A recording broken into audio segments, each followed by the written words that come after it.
Hello everyone, good evening all of you. How are you all? So in the previous classes of animal kingdom, we have studied the phylums up to Annelida, right? So we have in the very first class we have studied basis of classification.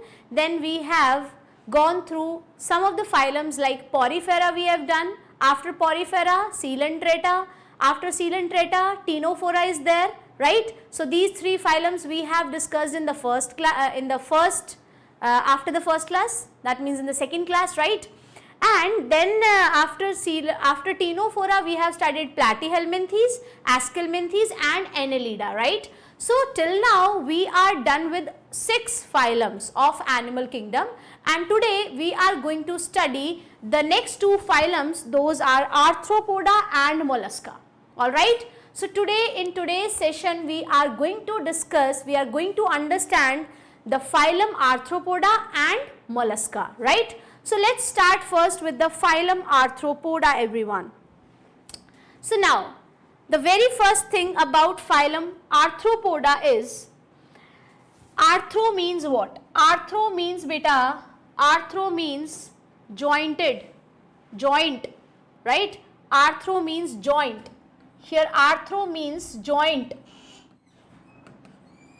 and poda means legs, or you can say appendages. So basically in arthropods they have jointed appendages. All right, they have jointed appendages. This is the very first thing you should know. By the name of the phylum Arthropoda, what we are understanding? We are understanding that they have jointed appendages. Alright. Now, coming to their habit and habitat. Okay, before looking into that, let me first tell you that Arthropoda is the largest phylum of animal kingdom. It is the largest phylum, everyone. It is the largest phylum. So, if we see all the named species on earth, on biosphere, all the named species of animals, among all those named species of animals, 2 out of 3, 2/3 of the species belongs to phylum Arthropoda, right? So that is why we say that this is the largest phylum. Most of the animals on this planet earth, they belong to the phylum Arthropoda, right? So what is the reason behind their successful survival? Why they are large? Why their number is so high, right? So I will be telling you that in the upcoming part, right? So if we talk about their habit and habitat, beta, you will find them everywhere. Why you will find them everywhere? Because they have a hard exoskeleton. That hard exoskeleton is made up of chitin. Alright, chitin is a polymer, chitin is a carbohydrate. Alright, so now the chitin you will study, or maybe you have already studied. If you have studied chapter biomolecules, you know what is chitin, right? Chitin is a polymer. So now, and it is a carbohydrate. So chitin makes the exoskeleton of arthropods, and that makes the arthropods, that is the reason behind their successful survival. That is why they are large in number, right? So that means their habitat will be everywhere. They can survive with that exoskeleton. So they can be aquatic, they can be terrestrial, right? In aquatic also they can be freshwater, they can live in freshwater, they can live in marine water, right? So, for example, there are so many freshwater arthropods. For example, Cyclops, Daphnia, okay. Marine, you know about the seafood, right? So, crab, you know, right? Prawn, you know, this D is prawn. So, crabs and prawns, they live in marine water. If we talk about terrestrial, then you can take the example of cockroach. Cockroach belongs to this phylum only. You can see cockroaches. They are a serious household pest. They are the vector also for some diseases, right? And you can find them everywhere. You can find in your home, you can find them. If you are living in hostel, you can find them, right? So now cockroach. So and some of them, they live in air. They are aerial. They are aerial, right? They are aerial. For example, mosquitoes, beta. Mosquitoes are also vectors of many diseases. Alright, so mosquitoes, they will fly in the air, so they are aerial, right? So this is about the habitat. If we talk about the habit, some of the insects or some of the animals of phylum Arthropoda, they live alone, solitary. Again, for example, cockroach, or they can be colonial. For example, ants. You know ant, right? Or wasp, etc., etc. So some of the animals of phylum Arthropoda, they will be living alone, so they will be solitary. Some of them will be living in the colony, so they will be colonial, right? So habitat can be anything. It can be aquatic, it can be terrestrial. In aquatic, it can be freshwater, it can be marine, right? Then coming to the general features. We have talked about general features of every phylum in basis of classification. So in every class, I used to ask you what is the general feature of this particular phylum, right? So you know that they have organ system level of organization. Then they are triploblastic, that means they have 3 germ layers. They are triploblastic, they have organ system level of organization. Then if we talk about their symmetry, they have bilateral symmetry. Bilateral symmetry. I hope you remember all these points, right? Then if we talk about their coelom, yes, they have coelom, so they are eucoelomates. They are eucoelomates. Then if we talk about their body plan, they have tube within tube body plan. Tube within tube body plan, right? And very important thing, they have segmentation. They show metamerism. They show metamerism. So all these points you should remember. They have organ system level of organization. They are triploblastic. They have bilateral symmetry. They are eucoelomates, means true coelomates. They have true coelom. They have tube within tube body plan. Tube within tube body plan means they have 2 openings of their alimentary canal, and they show metamerism. Now if we talk about their body wall, beta. So in the body wall, again there are 3 layers in the body wall. First will be cuticle, second will be epidermis, and third will be muscularis. Third will be muscularis. So very important point about the cuticle.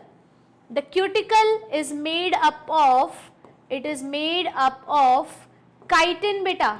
I have just now told you they have chitinous exoskeleton. They have chitinous exoskeleton. Alright. Then if we talk about epidermis, again the epidermis is made up of single layer of columnar cells. So single layer of columnar cells, epithelial cells. Muscularis, for the first time, very important feature, for the first time in this phylum we have seen skeletal or voluntary muscles, alright. So they have skeletal or voluntary muscles. In the muscularis layer, skeletal or voluntary muscles are there, beta. So skeletal muscles here seen for the first time. This is the first time we are seeing. Before this phylum, we have studied already 6 phylums and we have not seen skeletal muscles there, right? So here in this phylum Arthropoda, we are seeing muscularis skeletal muscles, right? So now here in this page what we have studied, what we have understood that arthropods have jointed appendages. They are, this is the largest phylum. So the number of species of animals, named species of animals on this planet Earth, 2/3 species among them are, they are belonging to the phylum Arthropoda, right. So largest phylum, habit and habitat we have understood, they can be found everywhere, aquatic or terrestrial. Then third thing, we have talked about the general features. So general features we have talked about these already in basis of classification. Then about the body wall. So if we talk about the body wall, the outermost covering is known as cuticle, and that cuticle is made up of chitin. This is the most important thing here. Alright. Then in muscularis we have seen skeletal muscles for the first time. So going ahead, talking about the physiology of arthropods, you need to understand that their digestive system is complete beta. They have complete alimentary canal. They have complete alimentary canal. Complete alimentary canal, right? And in this alimentary canal, by this alimentary canal, they show extracellular digestion of food. Extracellular digestion. Alright. Talking about their respiration.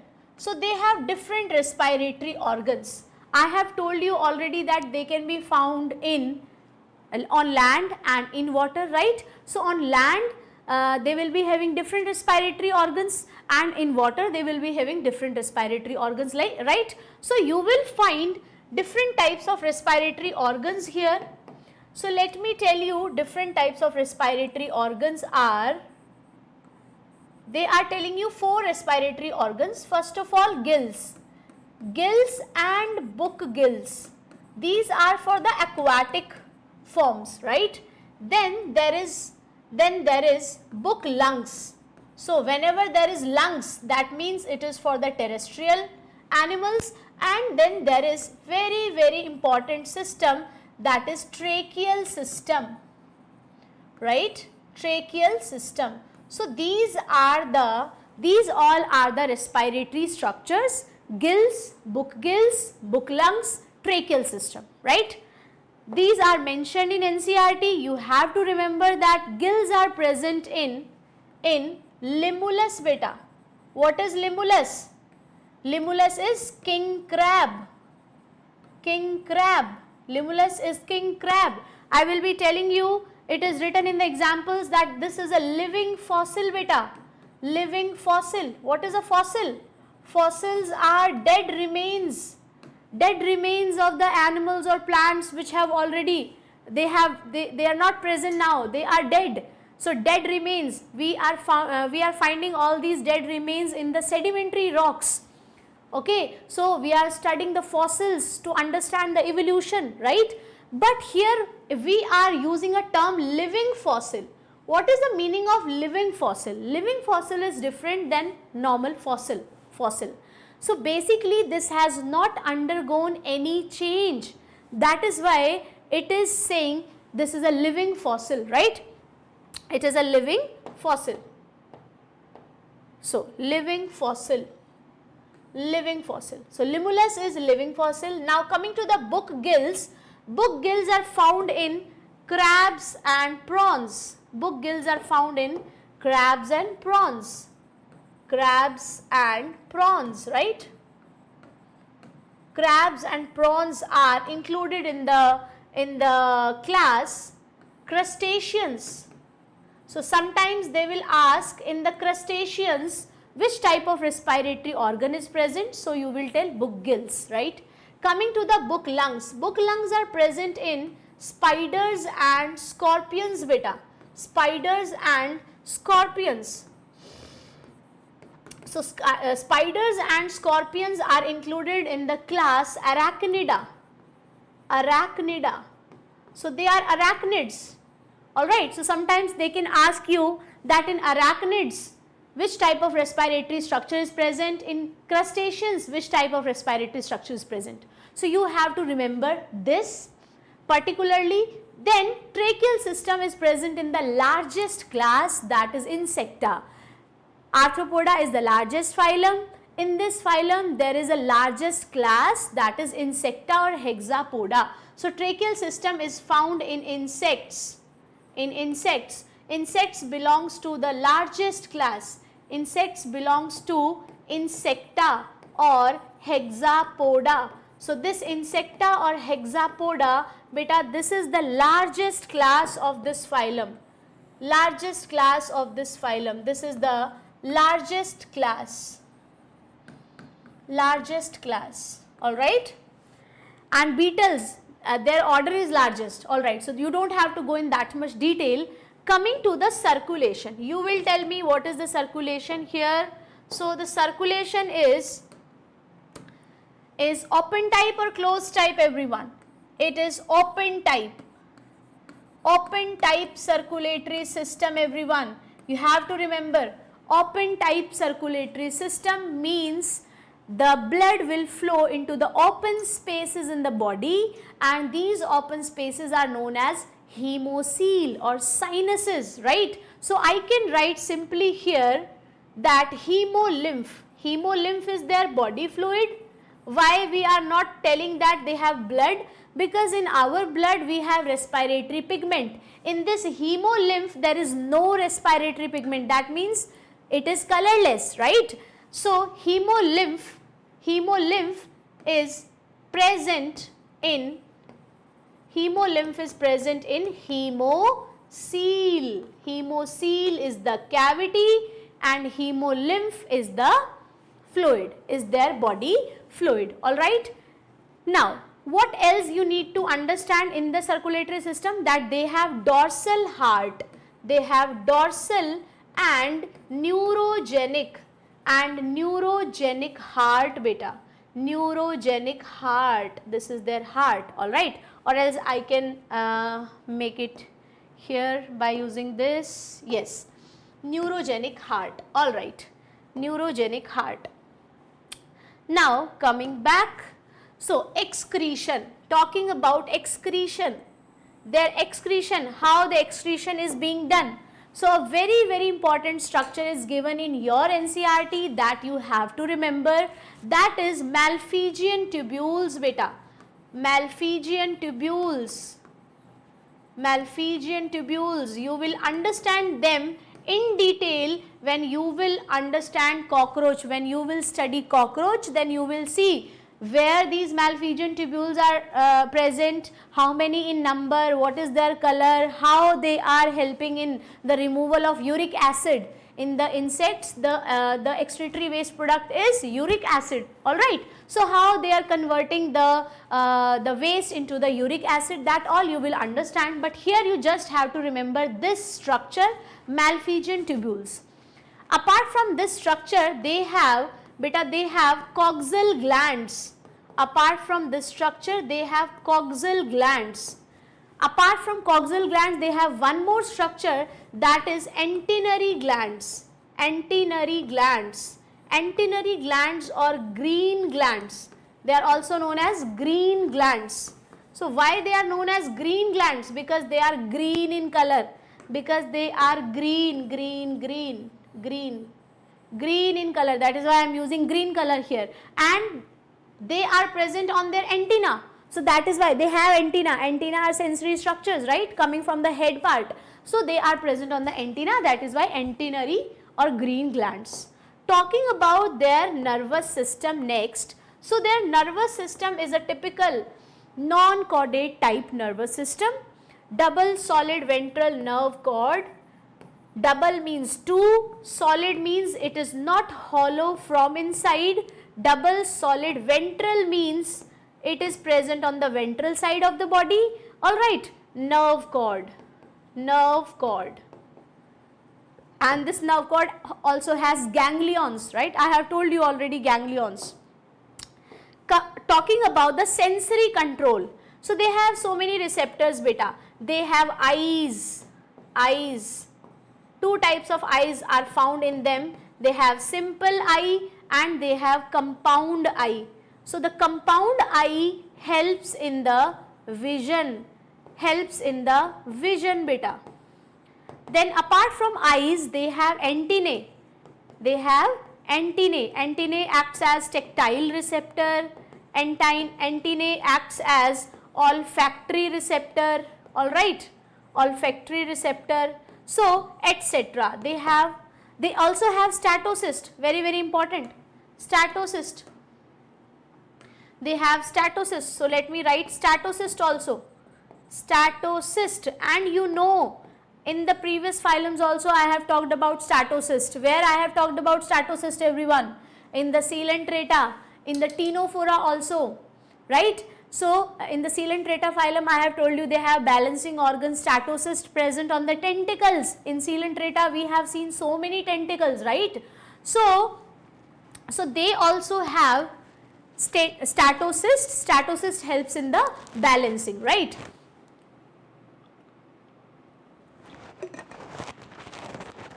Next I am talking about the reproduction.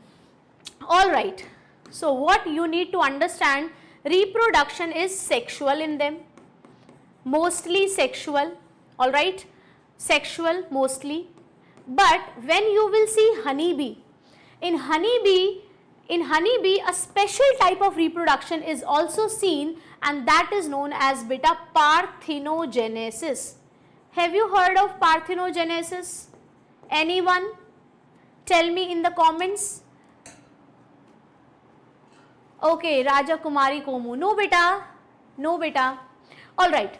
So now, parthenogenesis. Parthenogenesis means without fertilization, the new organism is getting formed.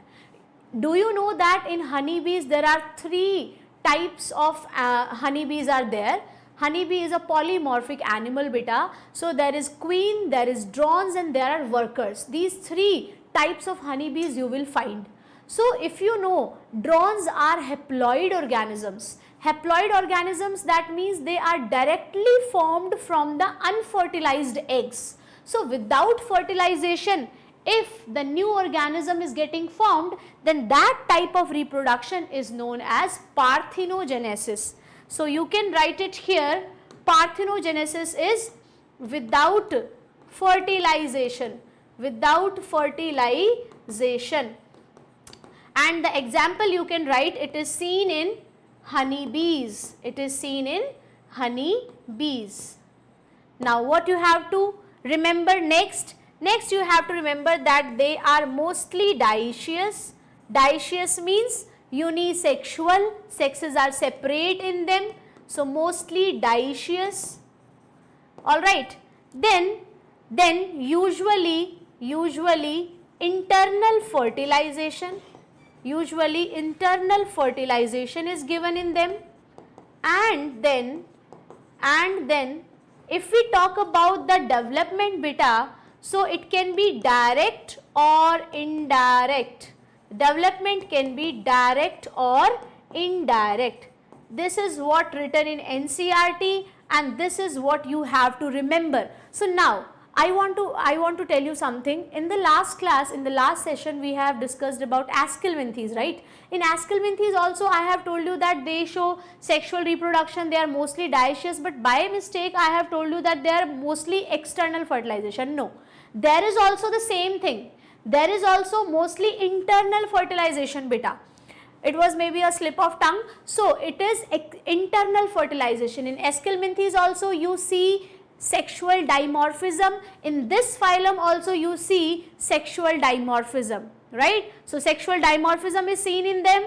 They are also dioecious and they show usually internal fertilization. In Ascalminthes also there is internal fertilization. Please go back into your notes and just please correct it, right? Now continuing, I am continuing, and one more important thing you have to remember, that they are mostly oviparous. They are mostly oviparous. The females are laying eggs. Oviparous. Oviparous means they lay eggs, right? Oviparous. Oviparous. Female lays eggs. So I hope it is visible, because I want to include here only. Alright, so this is all about the physiology beta. So what we have understood in the physiology, I have told you digestion, complete alimentary canal is there for digestion, extracellular digestion. For respiration, different respiratory structures are there that you have to remember with examples. In circulation, open type of circulation you have to remember. In excretion, you mainly have to remember Malpighian tubules. You mainly have to remember which structure? Malpighian tubules, because this is given in NCERT. Then double solid ventral nerve cord is there. In sensory control, you can see sense organ in them. Eyes are there, antennae are there, statocysts are there, is there, right? Balancing organ. In reproduction, you need to remember sexual reproduction, sexual dimorphism, internal fertilization, direct or indirect development, and the females are mostly oviparous, right? Now talking about the examples. So if you see the examples here, these arthropods are very beneficial to us sometimes, and some are not beneficial, some are harmful. So let's see which of these are beneficial to us and which of these are harmful to us. So the first category is economically important insects. That means we can make money, alright, by using these arthropods. By using these insects we can make money. Apis, honeybee, you know honeybee, right? Honeybee provides us honey, honeybee provides us bee wax, right? Honeybee is a great pollinator, it pollinates our crop. So in this way it is giving the benefit. If we talk about bombyx, bombyx is silkworm, silk saris, yes, silk saris, silk suit. So now silkworm gives us silk, alright. Then lacifer, lacifer gives us lac beta, and this lac is used to make jewelries, ornaments. So all these animals we can use to make money, we can use to make to create all these things, all these products, and we can sell them and we can take the benefit, right? So we can make money, so that is why economically important. Next category is vectors. What is a vector? Do you know what is a vector? Some of the diseases are transmitted by some agents, and these agents are known as vectors, right? So some mosquitoes you are seeing here, Anopheles, Culex, Aedes, all are females. Females are sucking blood. Yes, that's what you heard. Yes, that's what you have heard every time, that females are sucking blood. So these are also females. Anopheles, female Anopheles mosquito, female Culex mosquito, female Aedes mosquito. That's not true for humans, but yes, for mosquitoes it is very true that female Anopheles mosquito, when it goes and bite a normal human, if it is infected, then it can spread malaria. It can the human can get malaria after the bite of infected female Anopheles mosquito. In one of my class I have told you about the malaria. I have taught you about the malaria, and I have taught you the complete life cycle of female Anopheles, complete life cycle of Plasmodium parasite, right? Anopheles is not causing malaria, Plasmodium is causing malaria. Anopheles is basically acting as the transmitting agent of Plasmodium. So Anopheles is transmitting the Plasmodium to the human through the bite, right? That's how the human is getting the malaria, right? So just like that, Culex mosquito, dengue, Aedes mosquito, it is the transmitting agent of elephantiasis or filariasis. This disease is caused by filarial worm, Wuchereria, where we have studied Wuchereria, phylum Aschelminthes, right? So they are parasites. So vectors. Now gregarious pest. What is the meaning of gregarious pest? Gregarious means they come in a group, and then they are huge in numbers, alright, and then they will harm the crop. So the example is locusta. The common name is locust. Only A has to be removed from the common name. So this is the locusta is the scientific name, locust is the common name. I have already told you the living fossil Limulus, king crab, right? So these are some of the examples. You have to remember them, and the questions can be asked from all the points which are given in NCERT. Every line of NCERT is important. I am again and again telling you. So if something you feel which is not given in NCERT, you can skip learning that, but don't forget the points which are given in NCERT, right? Coming to the next phylum, that is Mollusca. So Mollusca phylum is the second largest phylum, beta. Arthropoda is the first largest phylum and Mollusca is the second largest phylum. And they are commonly known as soft-bodied animals. Why they are known as soft-bodied animals? Because they are soft, simple. They are soft. Mollusca, this term has come from the term mollis, and mollis means soft. So as they have soft body, that is why they require protection, and that protection is done by the shell. You must have seen snails. They are secreting shell outside, right? Because they are very, very soft. Otherwise, they will be killed. Alright. So, they needs protection. That is why they secrete shell. So, I will be telling you the structure, and then I will be telling you that how they, from where they are secreting shell. So, you can see apple snail. This is the shell, outer shell of the apple snail, right? Now, they are commonly known as soft-bodied animals. Talking about their habitat, beta, they can also be aquatic or terrestrial, just like arthropods. They can be aquatic or terrestrial. In case of terrestrial, they can be, okay, alright. In case of aquatic, they can be freshwater, they can be freshwater or they can be marine water, right? So, marine water. For example, Unio is a mollusk, which is Unio is the example for fresh water. For marine water, you can take the example of octopus, devilfish. You are seeing here the octopus, right? In this figure, you are seeing the devilfish. So, why I have incorporated the NCERT diagrams here? Because you need to identify them. They can be asked in the question, like the figure will be given and you have to identify that what is this animal or to which phylum it belongs, or maybe they will give some of the characters and they will ask the animal to which these characters are belonging, right? So, NCERT, everything is important. The labelings are important, the figures are important, the tables, flow charts, the theory, everything is important. So, you don't have to skip anything. You have to understand that this is apple snail, pila, this is octopus, devilfish, right?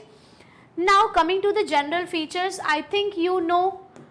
So many features are common in arthropods and mollusca. The difference is they are not segmented. Arthropods, they show metamerism, they are segmented. So, general features you can write, they have organ system level of organization, then they are triploblastic, then they are eucoelomates because they have true coelom, alright. They also have tube within tube body plan. You will see two openings of the alimentary canal. So, tube within tube body plan. Then we will talk about the symmetry. So, they have bilateral symmetry, but here there is an exception. You are seeing pila here. Pila is the exception, beta. Pila belongs to the class Gastropoda. So, except in bilateral symmetry, the exception is pila. Pila, common name is apple snail. So, it is asymmetrical. It belongs to class Gastropoda and it shows some kind of twisting. So it twists its body and that particular phenomena has a name, that is torsion, and then it can also show detorsion. So due to this phenomena, torsion and detorsion is seen in phyla. You do not have to go in that detail, even only bilateral symmetry only if you will learn, that is also enough, but in general I am telling you that there is an exception. Phyla, it is asymmetrical. It is asymmetrical. Now these are the general features. Now I will tell you first of all a hypothetical body plan. Hypothetical, alright. I am not going to draw a real animal. I just want to tell you some of the features which they have. So for that I am drawing a hypothetical body plan, like it has a head, alright. It has a head, then it has a body like this, and then it has a foot like this. It has a foot like this. It has a muscular foot, alright. So it has a head. You can see this is the head. This is head. This is visceral hump. This is visceral hump or visceral mass, and this is muscular foot. This is muscular foot, everyone. So these are the three parts of their body, but don't consider these as segments, beta. Its body is unsegmented. These are the three parts: head, visceral hump and muscular foot. You can also see tentacles here like this, tentacles here like this. So these are the tentacles and they also bear eyes, alright. So these are tentacles with eyes. Tentacles with eyes. Eyes are photoreceptors. So yes, they have photoreceptor. Now they have complete alimentary canal. So I will be making a complete alimentary canal like this. Alright.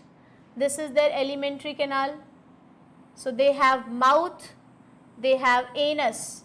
That is why we are saying complete alimentary canal. This is anus and this is mouth. This is mouth.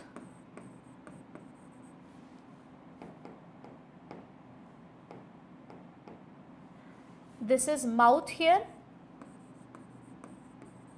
And mouth has a file-like rasping organ, feeding organ, which can break the food into pieces, right? So in NCERT also it is given that they have a file-like rasping organ. Mouth has a file-like rasping organ. What is the name of that rasping organ? You have to remember that is radula. File-like rasping organ, radula. So you have to remember this radula, right? This is their complete alimentary canal and this is their anus. So mouth till anus. This is the complete alimentary canal. I can write it here. This is complete alimentary canal, AC. That means alimentary canal here. I am using the short form here. Now the major part of its body you are seeing, that is visceral hump, yes or no? So over this visceral hump there is a covering, there is a soft and spongy layer of skin, and that is known as mantle. That is known as mantle. What is this? This is beta mantle. What is mantle?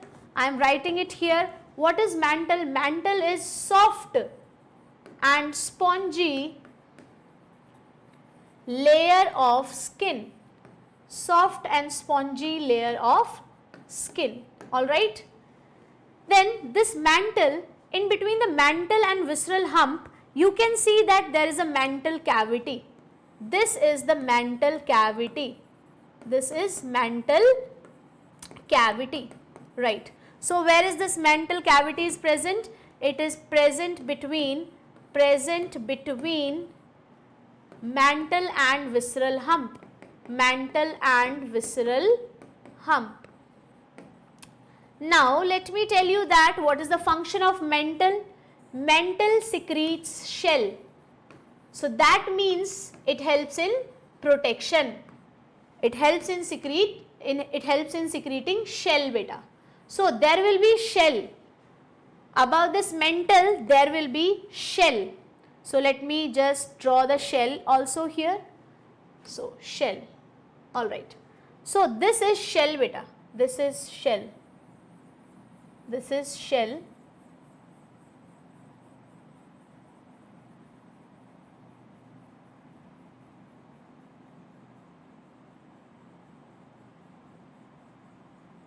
So this is shell which is secreted by the mantle. There is another name of mantle, that is pallium. So this is shell here, alright, and shell is present on mantle. So this is shell. Shell is made up of calcium carbonate plus nacre. Nacre is what? Nacre is mixture of proteins. This is mixture of proteins. So calcareous shell is found in this animal, mixture of proteins. So basically shell provides protection. Shell provides what? Protection to their body. Now mantle also modifies to form the pulmonary sac. Pulmonary sac will be seen in the terrestrial forms. I have told you that they can be found in water, they can be found on land, so they can be aquatic or terrestrial. So in aquatic medium the respiratory organ is different, and in the terrestrial the respiratory organ is different. So here there is a respiratory organ which is formed by the mantle in terrestrial forms, right. So mantle modifies to form pulmonary sac. So here this pulmonary sac is basically for the respiration in terrestrial forms. This is for respiration in terrestrial forms, right. Now mantle cavity. What is there in the mantle cavity? You will find in mantle cavity, you will find a feather like gill, like this, a feather like gill, alright, a feather like gill you will find. This feather like gill is known as Ctenidia. Very important structure. Ctenidia is also known as feather like gill. I hope this color is visible to you. Feather like gill, yes. So this feather like gill, when it comes to gills, that means they are also for respiration. So I have told you here for in terrestrial forms for respiration pulmonary sac, that means it will not be helping in respiration in terrestrial forms, right. In aquatic forms it helps in the respiration. So this is for respiration in aquatic forms beta, in aquatic forms, right. It also helps in excretion. So there are two functions. It helps in respiration, it also helps in excretion, alright. Now there is another structure here, only there is another structure, I am making it here, right. This structure is known as osphaриdium. This is a chemoreceptor beta. This is a chemoreceptor. Chemoreceptor means that receptor which can sense chemicals.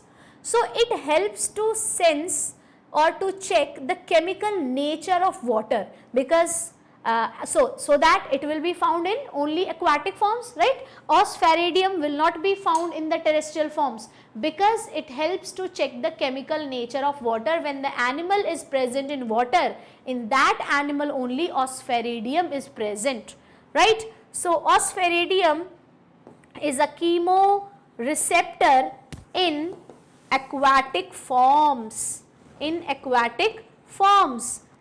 it helps to check it check chemical nature of water, chemical nature of water. So here I have discussed about the important things. You can see head here, you can see head here, you can see the visceral hump here, and you can see muscular foot here. These are the three parts of its body. You can see tentacles on the head, they also have eyes. Then inside the body you can see complete alimentary canal, mouth as well as anus. Mouth has a file-like rasping organ, file-like rasping organ known as radula. Then on the visceral hump there is mantle. This mantle secretes shell. So that is how it provides protection. What is mantle? Mantle is a soft and spongy layer of skin. Mantle is also known as pallium.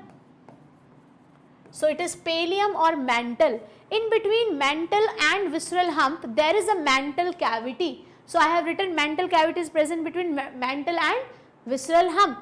Then it modifies to form pulmonary sac in terrestrial forms for respiration. So what is there in aquatic forms for respiration? Ctenidia, which is present in the mantle cavity. So two things I have shown you in the mantle cavity. One is ctenidia and another is osphaeridium, right?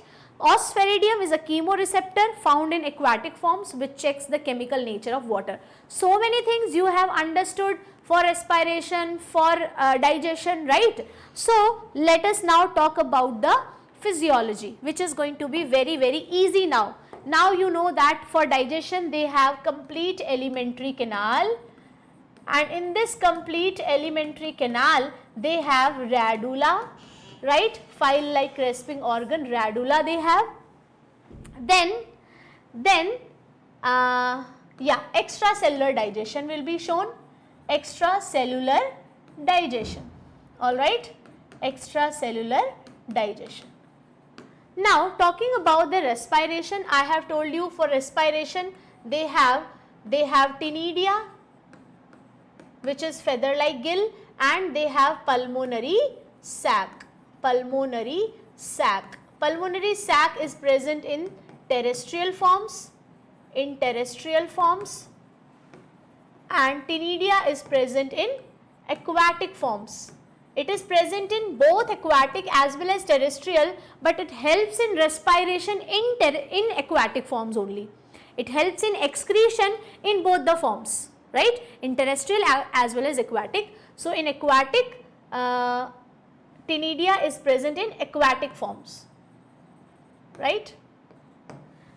Coming to the circulation beta, mostly they show open type of circulatory system just like arthropods, but there is an exception, except cephalopoda. Cephalopoda is a class. To this cephalopods, octopus belongs. What is the example of cephalopods? Octopus. Why the name of this class is octopus? Octopods, what I am writing? Octopus, right? So why this name has given cephalopods? You must have seen octopus, right? Octopus has a head. To the head only the foots are attached. So cephalo means head, pods means foot. Octopus has this kind of a body in which you will see these pods, foots. So this is the head and these are the foot, right? These are the foot. So basically head and foot are attached to each other. That is why they are known as cephalopods. So octopus, devilfish is cephalopod. In this there is closed type circulatory system. In this there is closed type circulatory system. If we talk about the respiratory pigment, in the last phylum I have told you that respiratory pigment is absent. Respiratory pigment is absent. That is why we are calling their body fluid as hemolymph, right? But here there is a respiratory pigment and that is blue colored beta. So that is why it is known as hemocyanin. Hemoglobin is red in color, hemocyanin is blue colored respiratory pigment. All right. So they have this hemocyanin. Now Coming to the excretion, I have already told you Ctenidia. I have already told you Ctenidia helps in the respiratory, Ctenidia helps in the excretion as well as in the respiration in aquatic forms.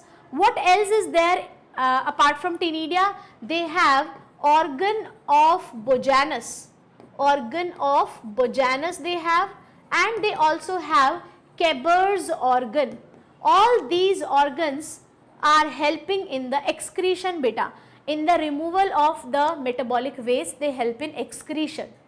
Coming to the nervous control, the nervous control is done by the double solid ventral nerve cord. Again, double solid and ventral nerve cord. Alright. For sensory control, I have already told you that they have photoreceptor, eyes they have chemoreceptor, right, chemoreceptor, they have antennae, antennae means antennae are tactile receptor, right, tactile receptor, etc. So, they have sensory organs, photoreceptor, chemoreceptor, antennae, tactile receptor. Coming to their reproduction beta, they also show sexual mode of reproduction, They are mostly dioecious, just like the previous phylum Arthropoda, right. Then in NCERT about their fertilization nothing is given, external or internal. So that means both the types of fertilization can be seen in this phylum. So let us write fertilization can be external or internal, If we talk about the development, so it is given indirect development, mostly indirect development. In the previous phylum in NCERT, it is clearly written development can be direct or indirect. You have to remember the lines of NCERT. I understand that sometimes they are confusing because for all the phylums you have to remember all this, right? But you have to clear your mind, you have to understand them in a better way so that you can remember them, right? So please try to understand and remember. So mostly indirect development is seen, alright, and females are oviparous, females are usually oviparous, that means they lay eggs, alright. So this is about the reproduction. So I hope you have understood the physiology, complete alimentary canal. For respiration, Ctenidia and pulmonary sac, Then for circulation, they have open type circulatory system, except cephalopods, they have closed type circulatory system. They have hemocyanin as their respiratory pigment. They have Ctenidia, mainly you will remember Ctenidia. Ctenidia term is not given in NCERT, but feather-like gill is given in NCERT. So you have to remember Ctenidia. For nervous control, a typical non-caudate type of nervous system you will see. In sensory control, you will see normal receptors like tactile receptor, photoreceptor and chemoreceptor. Osphaeridium was a chemoreceptor, right? Antennae are tactile receptor. Photoreceptors, I have told you, tentacles with eyes are photoreceptor, right? Reproduction, you have to understand sexual mode of reproduction, dioecious, external or internal fertilization, indirect development and oviparous. Coming to the examples, there are so many examples and all the examples are very, very important. So pila, what is the common name of pila? Apple snail. You have seen the diagram of apple snail. Pink tada is pearl oyster beta. Pearl, you know pearl, right? So it is obtained from there only. Sepia is cuttlefish. So here sometimes they will give you these in fishes. It is not an actual fish, right? Actual fishes belongs to the phylum Chordata. Actual fishes comes under the vertebrata. They are a superclass, Pisces. So all the fishes, all the true fishes are coming in the Pisces. Here also in the common name, fish is coming. In Coelenterata also Aurelia, jellyfish, fish is coming. Sometimes they are giving all such type of examples in one question, and then they will ask you what among which of these are a true fish. So you have to remember that cuttlefish is not a fish, it is a mollusk, but the common name is cuttlefish, right? So sepia is cuttlefish, loligo is squid, octopus is also, here also fish is coming, devilfish, devil, aplysia, sea hare, dentalium, tusk shell. If you will see the shell, of this mollusk, it appears like the tusk of the elephant. So that is why its name is dentalium, or common name is tusk shell. Chaetopleura, the common name is chiton. So you have to remember the common names, you have to remember the scientific names, you have to remember all the examples of every phylum. So in the coming session, I will be talking about the next two phylums that are left in the non-chordates, right? So we are done with 8 phylums total, and then we have total 11 phylums, right? Last phylum is Phylum Chordata. So before that, we are left with 2 phylums of non-chordates, that is, after Mollusca what will come? Echinodermata, and after Echinodermata what will come? Hemichordata. So 2 more phylums in non-chordata, and then we are going to study in the last session maybe of animal kingdom, Chordata phylum.